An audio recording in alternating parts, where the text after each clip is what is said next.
one summer I took a reading course with a poet professor named Donald Davey, a British man who had translated some Russian poetry because during the war he had served in the British Army and had been a decoder and a translator from Russian. And the course that Donald Davey taught me that summer was on Ezra Pound and T.S. Eliot.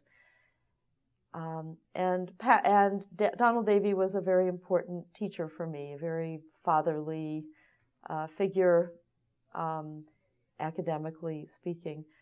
Donald Davey said to me one day, you must read the early Ezra Pound. If you want to be a poet in English, which I was and I still am, if you want to be a poet in English, you have to read the young Pound because he will tell young American poets what they have to do to write poetry that is meaningful and good. So I read the young Pound. That young Pound meant reading his collection of essays, The ABC of Reading, and reading his translations from Old English, from Chinese, although he didn't know Chinese, and from Provençal, and he may have translated from a couple of other languages, and then also reading his poems of this earlier period. This means the 19-teens and early 20s, and reading a series of poems called Hugh Selwyn Moberly. Well, Hugh Selwyn Moberly is, some critics have said it's like reading a Henry James novel in 10 pages, or 20 pages perhaps.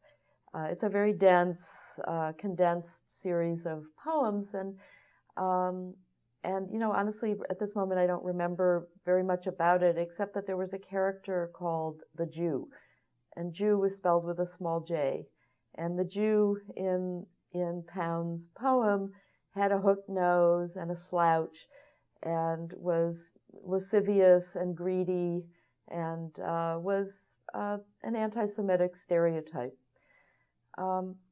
So at the same time, I had just read an essay by Ezra Pound on reading and on translation. And what he says, it's advice to the young poet. And what Pound says to the young poet is, read poetry that is not contemporary. Don't read what your contemporaries are writing. Don't worry about being part of the fashionable flow of literary style, and don't read your the recent generation, the generation right before you. He says, but rather go back to older periods, to languages and cultures and traditions of poetry that are completely foreign to you, and read and translate. Because if you translate, you will find a new idiom and a new voice and new material, and you will not be repeating the cliches of the moment. So on the one hand, I was hearing this inspiring directive to explore and discover and translate. And on the other hand, I was reading by the hand of the same poet a depiction of a Jew as a Jewish character as a stereotype, and in a very negative and diminished and nasty and silencing way. Coupled with this moment, which must have been about 1976, was the appearance of a book for the bicentennial of the United States, a book by Irving Howe called World of Our Fathers, which my father actually mailed to me from Cleveland to Palo Alto, where I was living, and said, you should read this. This is important. And so I did. So I'm reading Pound, I'm reading about translation, and I'm reading Irving Howe. And Irving Howe's book, it seems dated to some degree now, but it was a revolutionary work in 1976, and I think it still holds water today. And he has an incredible chapter on Yiddish literature on the Lower East Side, and a special focus on Yiddish poetry. So I put these things together, and I decided to learn Yiddish, to read Yiddish poetry and translate Yiddish poetry, and to become a scholar and teacher in this subject.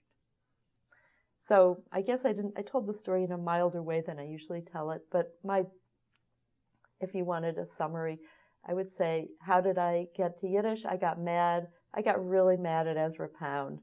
And I said, okay, Ezra, I'm going to learn Yiddish, and I will follow your dictum to translate, and I will translate, but the language I will translate will redeem the Jew from the small j, and